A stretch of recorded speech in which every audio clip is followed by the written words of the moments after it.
po kayo sa therapy ng bayo.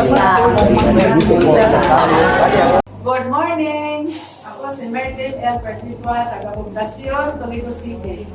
Ang edad ko is 64 years old.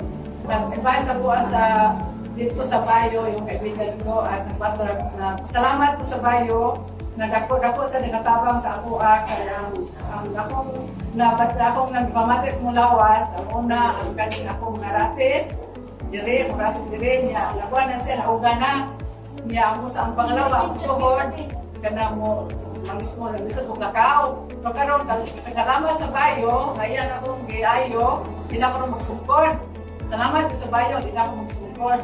Salamat sa ko, kanang sa tulog ako sa gabi start sa 11 up to sa buntag, sa launa mo, mata ko, di na katubalik.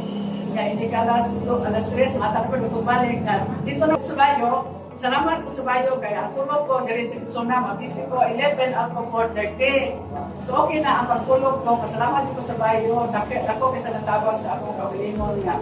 Kanang maayon ako, niya, kanang dito, ang kanang akong high blood, okay na po, magkuha na siya, high blood ako, kuha ng high blood ako, kanang normal na, pero nag-maintain ko, pero ako niyo ko gawa na yung maintenance kasi ang therapy is maayon ka sa panglawas, kaya wala yung tumaron, dato kasi ikabang tambal, si pa-doktor, atong ka sa apong kaspilne. Ang akong salamat sa Bayo, na maayon po siya, yung mga tabang nato sa atong kanang sakit, so akong kikuha ninyo, akong nagian, ang Bayo na yun ang nakatabang sa buha.